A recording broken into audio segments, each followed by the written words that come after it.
Jadi untuk sementara kita istirahat dulu lah sambil melihat pemandangan walaupun kelihatannya lampu-lampu.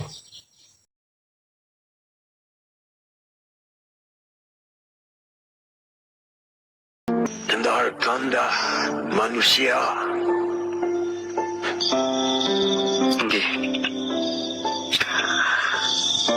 Diriku adalah wujud yang kau kenali sebagai sorban yang melingkar di tubuhmu.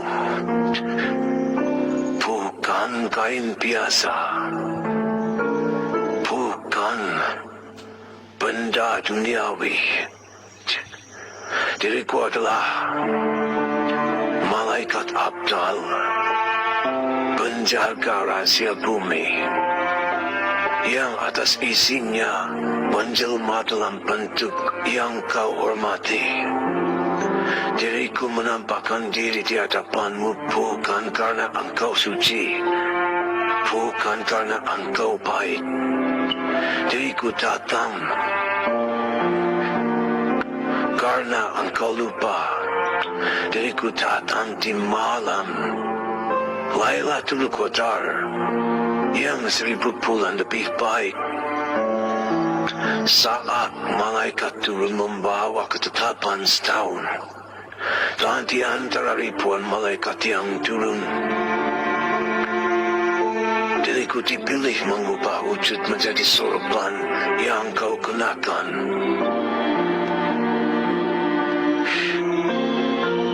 Agar diriku bisa berbisik langsung ke telinga kesadaranmu. Dengarkan manusia, dengarkan saudaramu yang bernama, yang kami sebut sebagai kutub zaman. Ia bukan manusia biasa. Ia adalah poros yang diam, namun bumi berputar karena keberadaannya. Ia adalah rahasia yang tidak kau lihat, namun tanpanya langit akan runtuh ke bumi. Manusia, tidakkah kau lihat bagaimana kasing berputar? Ia berputar kencang, namun ada satu titik di tengahnya yang diam. Titik itulah yang membuat putaran menjadi stabil. Jika titik itu bergerak, kasing akan oleng dan jatuh.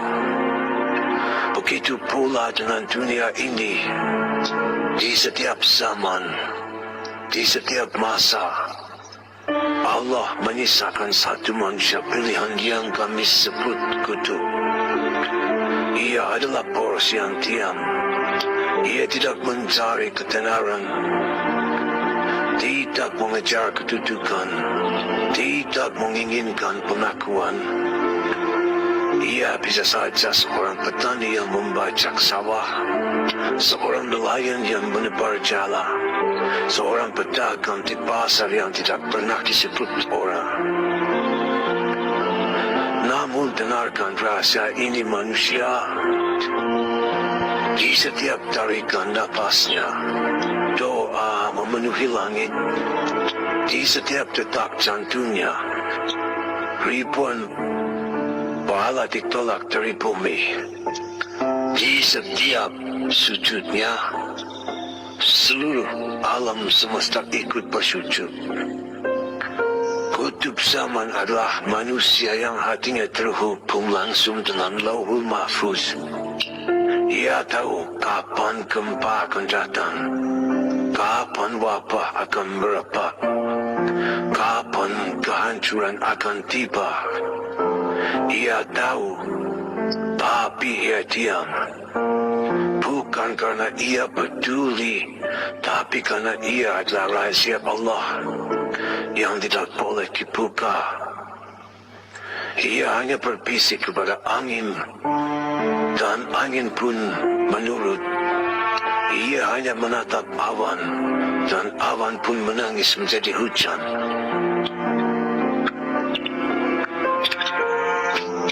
Manusia yang kini kau sebut Saudaramu itu adalah kutub zaman di masamu. Ia tidak akan pernah kau lihat di layar kaca. Tidak akan pernah kau dengar di mimbar-mimbar besar.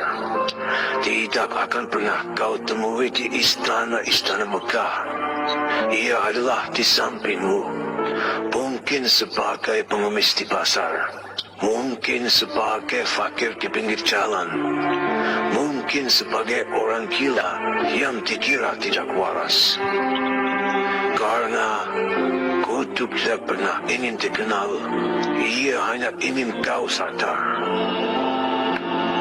Manusia, jika kutub adalah poros, maka ia ditopang oleh 4 batat.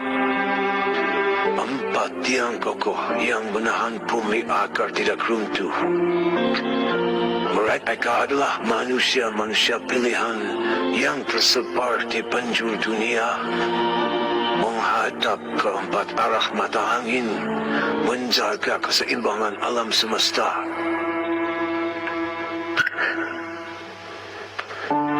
Watak pertama,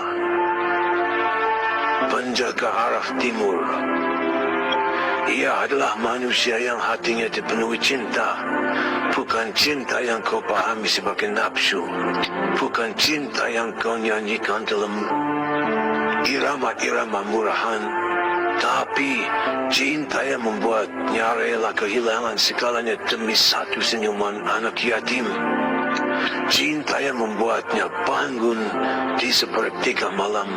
Bukan meminta, tapi hanya ingin bersyukur.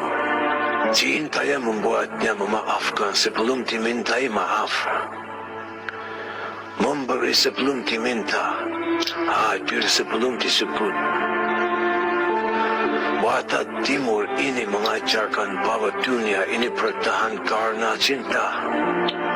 Jika cinta padam di hati manusia, maka matahari akan enggan terbit, bulan akan malu menampakkan diri, bumi akan bergoncang lebih dahsyat dari 1000 gempa. Lalu yang kedua, ia adalah manusia yang ditempa ujian sepanjang hidup. Ia kehilangan anak, kehilangan harta, kehilangan kesehatan, kehilangan segalanya. Namun lidahnya pernah mengeluh. Tidak pernah mengeluh. Hatinya tidak pernah putus asa. Matanya tidak pernah redup menatap langit. Watak barat ini mengajarkan bahwa dunia ini bertahan karena kesabaran. Jika kesabaran habis di hati manusia, maka langit akan menangis dengan air mata yang membakar. Bumi akan menggeliat kesakitan dan para malaikat akan menarik sayapnya karena malu. Watak ketiga, penjaga arah utara. Ia adalah manusia yang tidak bisa tidur nyenyak jika melihat ketidakadilan.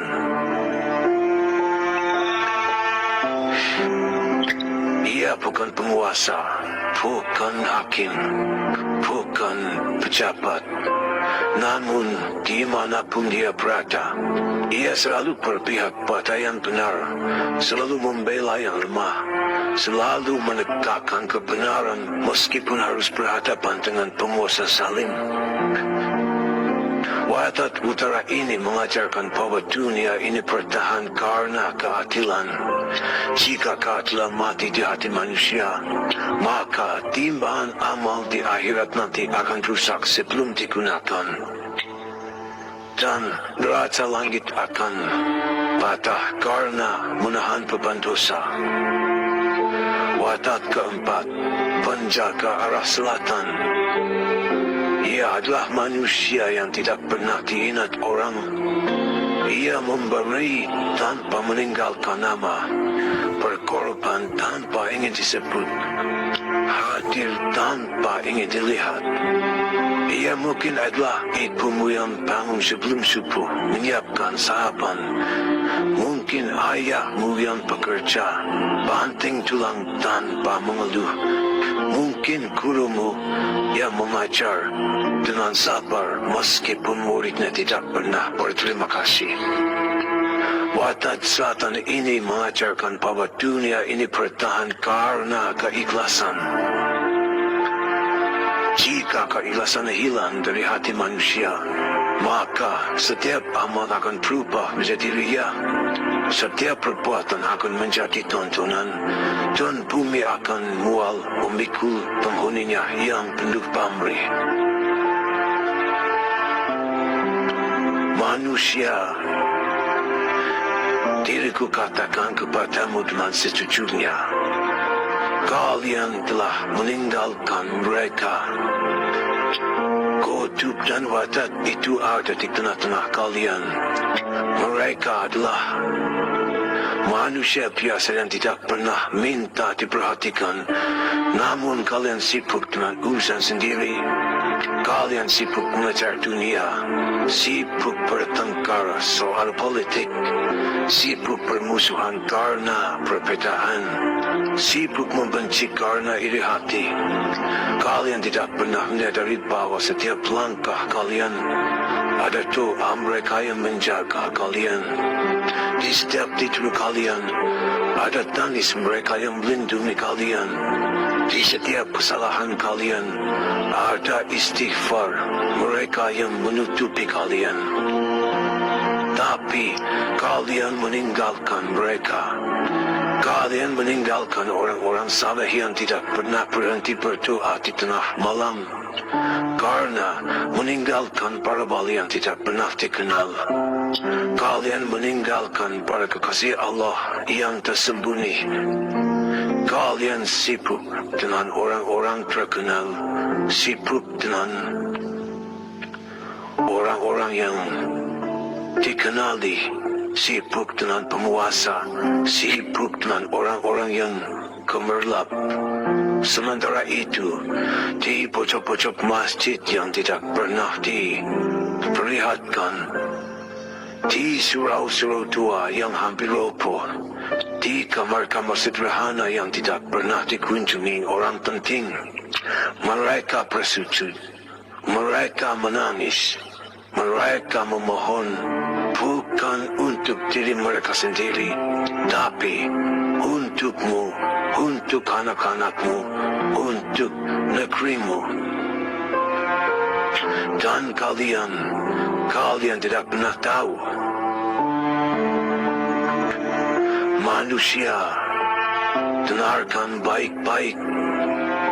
Diriku adalah malaikat yang tahu apa yang akan terjadi. Bukan karena diriku pandai meramal, tapi karena diriku membaca di Lauhul Mahfuz apa yang telah Allah tetapkan. Dan diriku katakan kepadamu, dunia ini tidak akan lama lagi. Tidak seperti yang kau bayangkan. Bukan karena kiamat besar yang mengakhiri segalanya. Itu urusan lain. Tapi kiamat kecil yang akan menghancurkan peradabanmu.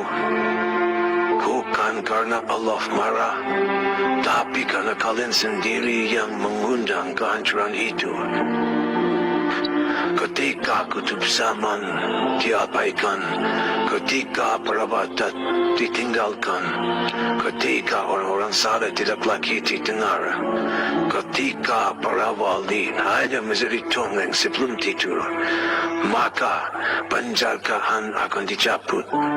Satu persatu, perlindungan akan ditarik. Awalnya mungkin kalian tidak akan sadar, musibah kecil datang. Kalian pikir itu biasa. Bencana alam melanda. Kalian sebut siklus. Peperangan terjadi. Kalian anggap politik. Tapi sebenarnya itu semua adalah isyarat. Isyarat bahwa para penjaga sedang ditinggalkan. Isyarat bahwa bumi sedang lelah. Isyarat bahwa langit sedang muak. Ketika waktu timur penjaga cinta pergi, maka hati manusia akan mengeras. Anak durhaka pada orang tua, suami istri saling mengkhianati, saudara saling membunuh, cinta berubah menjadi benci, kasih sayang berubah menjadi permusuhan. Dan ketika watak barat penjaga kesabaran pergi, maka manusia akan menjadi makhluk paling gelisah, depresi merajalela, bunuh diri menjadi pemandangan biasa. Orang tidak lagi bisa menerima cobaan. Semua harus instan, semua harus enak, semua harus menyenangkan. Jika tidak, mereka hancur. Ketika watak utara penjaga keadilan pergi, maka yang benar akan kalah oleh yang kuat. Hukum hanya untuk rakyat kecil. Penguasa berbuat semaunya. Yang jujur dipenjara, yang korupsi dipuji. Ketidakadilan menjadi sistem, bukan pengecualian. Ketika watak selatan penjaga keikhlasan pergi, maka semua orang berbuat baik karena ingin dilihat. Ibadah diperlihatkan lewat teknologi sekarang. Kebaikan diumumkan. Tidak ada lagi yang tersembunyi. Tidak ada lagi yang tulus. Semua adalah tontonan. Dan ketika kutub zaman poros yang diam akhirnya pergi, maka bumi akan bergoncang dengan goncangan yang dahsyat. Langit akan terbelah, gunung-gunung akan dihancurkan, dan manusia akan berterbangan seperti anai-anai yang terserat. Bukan karena Allah kejam, tapi karena penjagaan telah dicabut. Karena yang menjaga telah pergi. Karena kalian sendiri yang mengusir mereka dengan kelalaian kalian.